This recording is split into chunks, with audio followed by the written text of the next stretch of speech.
Hello there, Sev from Three Counties Motorhomes, and welcome to the brief video guide explaining the basic functionality of this particular type of Webasto diesel heater commonly found in camper vans.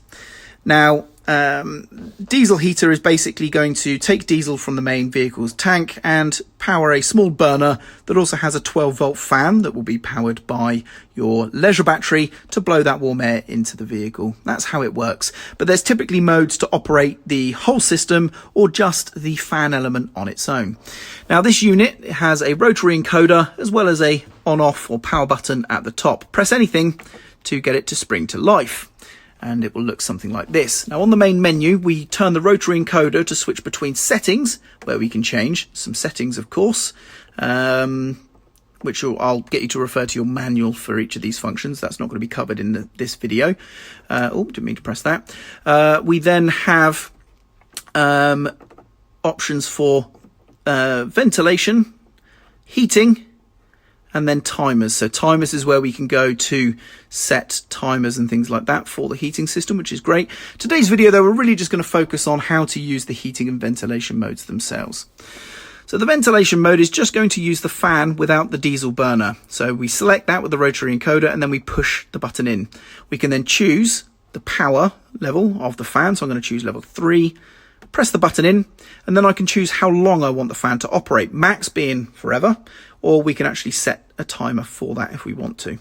Confirm our selection with the button, and we're then greeted with a screen that now looks like this. I'm just going to turn on my camera light. I don't know if that makes things easier to see or not. Now, this, I don't know if you can hear the fan, but this is what we can see. We can see a blue light on the power button there, and then we have the chosen power level and timer on the screen. Now, if I use the rotary encoder, I can change that timer. Okay, if you look, we have a little arrow here showing what we have selected. If I press the rotary encoder, that's going to move up, so I can actually scroll the wheel to choose the power level instead. So I'm going to go down to level 2, press the button to confirm. So the rotary encoder here, the push button of the rotary encoder lets us switch between the power and the time, and then we can use the rotary encoder itself to actually change those selected options. Easy. To turn it off, we just simply press the power button and it goes back white again, and we see the main menu. And it's pretty much the same for the heating. Press the button in. First of all, we choose the temperature. Press the button in. We choose, well, that's it. It's now on. So we choose the temperature and it's on. You can see we have a green light for the heating, not blue. And this screen works the same. So I can press the button in to choose between the temperature or the duration that I want to change. And whichever I have selected, sorry, getting tongue-tied, we can turn the rotary encoder to choose. So that's me changing the duration there if I wanted to.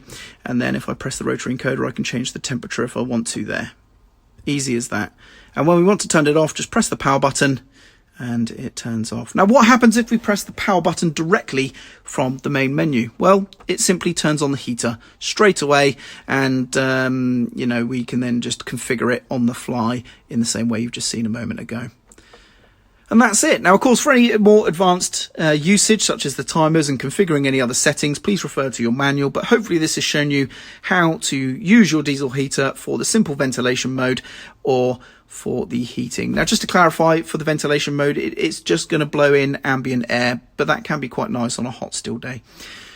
I'm Sev. I hope you've enjoyed the video and it's been useful. Thank you very much for watching.